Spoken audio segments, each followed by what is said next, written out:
A paz, Senhor, irmãos, meu nome é Evandro e eu quero trazer uma palavra de Deus para meditação durante essa semana. Ela se encontra no livro de Mateus, capítulo de número 11 e o verso número 28. Diz assim a palavra: Vinde a mim, todos os que estáis cansados e sobrecarregados, e eu vos aliviarei. Durante esse início da semana, Deus tem colocado em meu coração uma pergunta: em quem eu tenho buscado a felicidade? Muitas vezes nós depositamos a nossa felicidade a coisas que este mundo tem a nos oferecer, tudo que nós conhecemos. Mas o que Deus realmente quer de nós?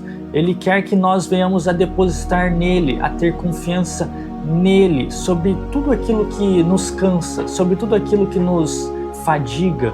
Eu sei que não é fácil, quando estamos cansados, confiar que Deus vai tirar aquele fardo, que Deus vai nos dar conforto, e que é muito mais fácil, às vezes, nós depositarmos e irmos atrás de coisas que nos dão um sentimento, um falso sentimento, na verdade, de esperança, de proteção e de descanso, que são os bens desse mundo, bens materiais, relações com outras pessoas, bebidas, coisas que consumimos, enfim, tudo aquilo que o mundo tem a nos oferecer. Mas esses alívios, confortos, essas coisas que o mundo tem nos oferecido, são tudo coisas momentâneas, coisas que não deveriam realmente fazer parte da nossa vida, ou que ao menos não deveria passar pela nossa mente que isso realmente nos faria felizes, que nos deixaria descansados. E quando Deus nos traz essa palavra sobre ir a Ele para ter descanso, Ele quer que nós tenhamos uma intimidade com Ele. Mas como que nós vamos depositar em Deus as nossas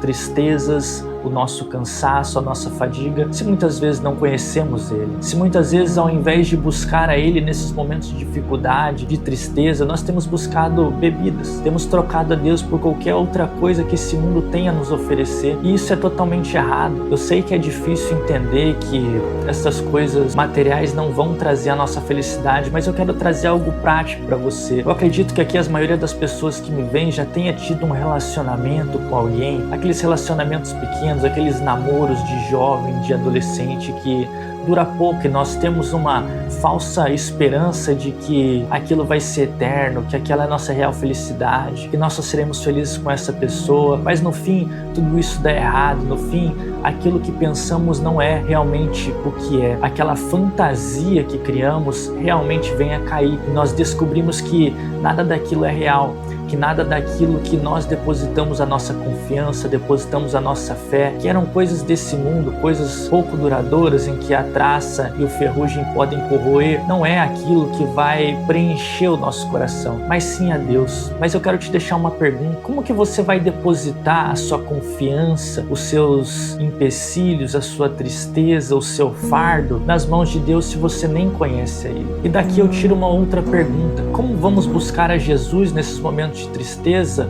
ao invés das coisas desse mundo? Nós só vamos conseguir trocar as coisas desse mundo, deixar de dar preferência, importância a essas coisas, se nós realmente conhecermos a Jesus, se nós tivermos uma intimidade com Jesus. Tá, ok, mas como que eu vou conhecer Jesus? Conhecendo a palavra. A própria leitura que eu fiz aqui no início já deixa bem clara, quando diz assim: e aprendeis sobre mim, porque sou manso e humilde de coração, e achareis descanso para a vossa alma. Se você não aprender sobre Jesus, quem é Jesus, quem pode ser Jesus na sua vida, o que Ele pode fazer na sua vida, claro que eu não estou tratando só por interesse, não estou falando para você conhecer Jesus só por interesse. Nós temos que ter uma relação com Jesus por amor e por temor. Mas se nós não conhecermos a palavra dele, não conhecermos ele, não terá como termos descanso nele, como confiar nele. Sabe quando é que os discípulos estavam naquele barco durante a tempestade? Eles por um momento deixaram de ter aquela confiança em Deus e começaram a olhar para tudo aquilo que poderia salvá-los, que era o barco ou parar a tempestade. E eles esqueceram que quem poderia fazer tudo aquilo parar ou continuar mantendo eles vivos mesmo durante uma tempestade, mesmo durante que aquele barco não estivesse mais flutuando, era Jesus. E isso somos nós muitas das vezes. Nós pensamos que tudo está acabado, que nós estamos cansados, que estamos fadigados e que nada mais vai dar certo, e esquecemos quem é o Deus na nossa vida. Nós cristãos temos que ter a nossa base firmada na rocha. Sempre que ouvimos a parábola da casa firmada na rocha, nunca pensamos que somos nós, que somos aquela casa firmada na areia, que quando bate um ventinho, quando bate bate alguma coisa, uma tristeza, ao invés de correr a Deus, de estar nas palavras de Deus, nos desesperamos, começamos a falar coisas que não devíamos. E é isso que nós devemos evitar. Nós devemos a todo custo saber, conhecer e viver as coisas de Deus, viver as palavras de Deus, conhecer realmente Jesus Cristo na nossa vida. E nós só vamos conseguir fazer isso se parar de depositar nossa esperança, nossa fé, nossa confiança e pensar que as coisas desse mundo podem nos proteger, seja aqui dinheiro, pessoas, autoridades, entre tudo que esse mundo tem a oferecer. Nada um homem ou uma mulher pode garantir. Você mesmo, para pensar, você pode garantir que amanhã você vai estar vivo? Nem digo tão longe, que no fim dessa tarde você vai estar vivo? Após a pandemia, após várias doenças que têm passado, após a maldade que está instaurada nesse mundo, nós, quando voltamos o nosso olhar para esse viés, entendemos que nada nós podemos garantir. Você que é pai ou mãe, você pode garantir que o seu filho vai fazer uma faculdade, que o seu filho vai ser uma boa pessoa, que o seu filho vai terminar o ensino médio ou fundamental sequer? Não, nós não podemos garantir nada. Nós não somos nada. O único que pode garantir algo é Deus. O único que tem uma palavra imutável, uma palavra que não volta atrás, uma palavra que quando sai da boca ela vai se cumprir, é Deus. E é por isso que nós temos que confiar em Deus. Quando Ele nos diz, quando Ele nos chama para ir até Ele, para viver uma vida mansa, pacífica, tranquila, de bonança. Aqui eu não digo só financeira, mas uma bonança espiritual, uma bonança familiar, uma felicidade, viver aquele plano que Deus tem, aquelas promessas de Deus, é só conhecendo Ele, é só estando perto dEle, estando íntimo dEle e confiando. Deus nos diz: vinde a mim, todos os que estáis cansados, e eu vos aliviarei. Mas para ir até Ele, nós temos que conhecer, ter intimidade e confiar nele. E para encerrar, eu quero te deixar uma pergunta: onde você tem buscado o seu alívio? Que tipo de alívio você tem buscado? Será que é o alívio que esse mundo pode te proporcionar? Um alívio momentâneo? Um alívio como uma pólvora acesa que queima rápido? Ou é o alívio de Deus? O alívio em Deus, em Cristo Jesus? Eu te convido a conhecer a Deus. Busque a Deus. Conheça mais a palavra dele. Viva estas palavras. Eu sei que é um tanto quanto difícil, muitas vezes, nós confiarmos plenamente em Deus nos momentos de dificuldade. Muitas vezes eu também me questiono, eu falo: será que Deus está trabalhando? Será que isso? Será que aquilo? Mas Deus sempre me traz ao meu coração, seja em visão, seja em sonhos, que Ele sempre está ali. Ele demonstra através de pessoas, através de falas, que Ele sempre esteve ali e que todas essas dúvidas, toda essa tristeza é a aflição do inimigo. Então eu te convido, conheça mais a Deus, conheça mais as palavras de Deus, esteja mais ligado nas coisas de Deus.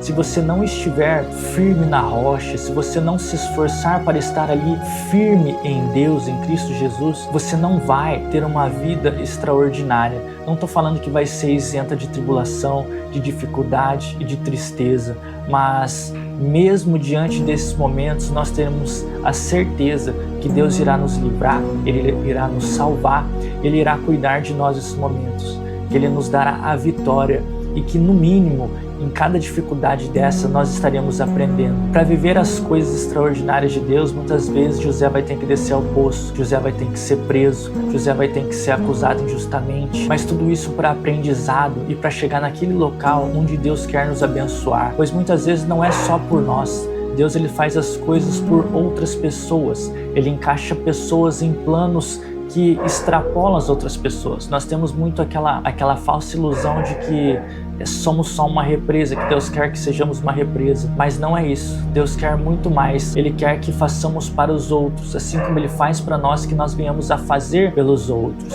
Quando José foi governador, ele governava ali não só para ele, não governava somente para os familiares dele, mas para todo aquele Egito, para todas aquelas pessoas fora do Egito que precisavam de alimento. Os planos de Deus são extraordinários, mas nós precisamos viver e entender tudo aquilo que Deus tem para nós. Nós precisamos confiar nele e descansar nele, mas para isso nós temos que fazer uma escolha. Qual é a sua escolha? Descansar nas coisas desse mundo ou descansar em Deus? Se você escolheu a Deus, a Cristo Jesus, conheça suas palavras, tenha mais intimidade com Ele e veja Deus em todos os momentos da sua vida, seja na alegria, seja na tristeza, pois isso é ser cristão. Não é só sair espalhando mentiras que entrando numa igreja seguindo a Deus você não terá nenhuma dificuldade, mas é saber que Cristo Jesus venceu o mundo e que somente Ele poderá fazer através de nós para nos dar a vitória. Amém? Amém? Eu peço que você curta, que você comente, compartilhe esse vídeo com outras pessoas. Ajude a semear o Evangelho. E muito mais do que isso, medite nessa palavra, medite no que você tem buscado, aonde você tem depositado a sua segurança